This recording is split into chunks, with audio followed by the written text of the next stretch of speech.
Mukunda jewellery block buster chain Mela flat 5.99% మాత్రమే.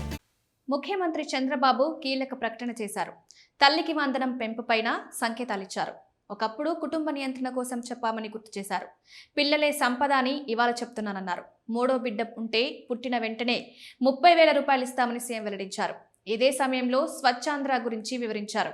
Operation clean sweep ఉంటుందని చెప్పిన ముఖ్యమంత్రి ప్రతిపక్షంపైన విమర్శలు చేశారు. ముఖ్యమంత్రి చంద్రబాబు కీలక వ్యాఖ్యలు చేశారు. స్వచ్ఛాంధ్రలో భాగంగా ఈ రోజు నుంచే ఆపరేషన్ క్లీన్ స్వీప్ ప్రారంభిస్తున్నామని స్పష్టం చేశారు.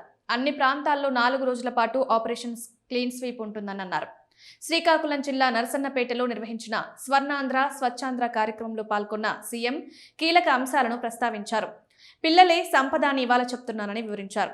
మూడో బిడ్డుంటే పుట్టిన వెంటనే 30,000 ఇస్తామని ప్రకటించారు. 4గో బిడ్డ పుడితే పుట్టిన వెంటనే 40,000 ఇస్తామన్నారు. పిల్లలు భారం అనుకోకూడదు, వాళ్లే సంపదాన్ని గుర్తించాలని సూచించారు.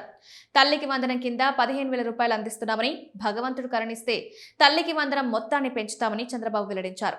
స్వచ్ఛమైన ఆలోచనలు చేయాలని చంద్రబాబు సూచించారు. సమాజం మారితే స్వచ్ఛాంధ్ర సాకారమవుతుందన్నారు. తలసరి ఆదాయం పెంచాలని తన ప్రధాన లక్ష్యమని స్పష్టం చేశారు. సింగిల్ యూజ్డ్ ప్లాస్టిక్ ను మనం నిషేధించాలని పిలుపునిచ్చారు. ప్రతి ఒక్క ఆఫీసర్ పై సోలార్ ప్లేట్స్ పెట్టుకోవాలని, పేదలకు సేవ చేయాలనే ఆశయం ఉన్న వారిని ప్రోత్సహించాలని సూచించారు. వ్యర్థాల నుంచి కరెంట్ ఉత్పత్తి చేస్తున్నామని, రాష్ట్రంలో 31.33% అటవీ సంపద ఉందన్నారు. ప్రజల భూముల జోలికి ఎవరు రాకుండా చర్యలు చేపట్టామన్నారు. భూ తగాదాలు లేకుండా చేసే బాధ్యత కూటమి ప్రభుత్వానిదని చంద్రబాబు స్పష్టం చేశారు. 23 నెలల్లో రాష్ట్రానికి 23 లక్షల కోట్ల పెట్టుబడులు వచ్చాయని తెలిపారు. ఒప్పందాలతో మన పిల్లలకు 24 లక్షల ఉద్యోగాలు వస్తాయని వివరించారు.